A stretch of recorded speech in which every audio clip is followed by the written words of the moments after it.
Kama tunavyojua, Mungu amemuinua nabii katika taifa letu la Tanzania.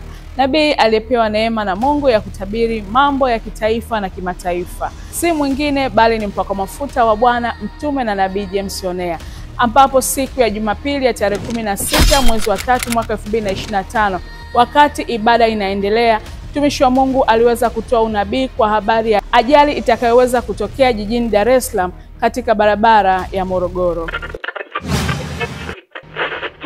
Na haya ndio yalikuwa maneno ya unabii huo. Katika ulimwengu wa roho unaweza ukasafiri katika siku za usoni. Unajua wakati natabiri habari ya mtasikia, si ndio? Simba imepata ushindi mwembamba dhidi ya Yanga. Watu wametukana kwa sababu watu hawajui kuna watu wanaweza wakasafiri katika ulimwengu wa roho na kuzifikia siku za usoni. Amen. Leo hii nikiwa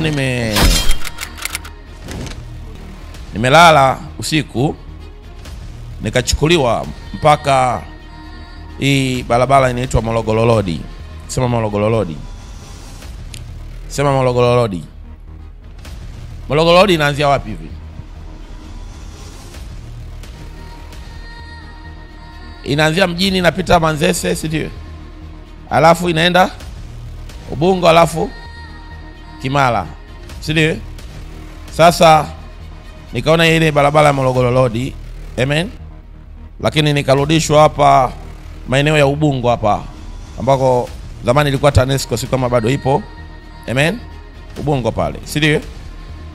Zeni nikaona ajali. Kuna ajali kubwa sana imetokea pale, amen. Alafu nikaona viungo vya watu, sawa, viungo vya nini, vya watu vimetapakaa kwenye ile ajali. Alafu nikaona gari la polisi. Asa imagine kama kwa mfano unaweza ukaona kuna ajali itatokea, sawa, Manake unaweza kaizuia hiyo ajali katika ulimwengu wa roho kabla haijafika kwenye ulimwengu wa mwili.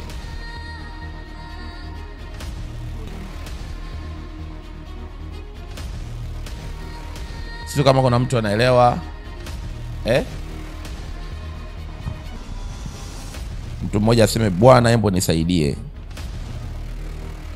Of course tutaliombea hili jambo baadaye. Zingatia nabii alivyoweza kusema ya kwamba tunaweza tukaliombea jambo hili lisitokee, na ya kwamba kama likitokea basi lisitokee katika madhara makubwa, kama nabii alivyoona ya kwamba viungo vya watu vikisambaa huku na huko. Asa imagine kama kwa mfano unaweza ukaona kuna ajali itatokea, sawa, Manake unaweza kaizuia hiyo ajali katika ulimwengu wa roho kabla haijafika kwenye ulimwengu wa mwili. Hivyo mtu wa Mungu, tuendelee kuliombea jambo hili. Baki umebarikiwa. Asante.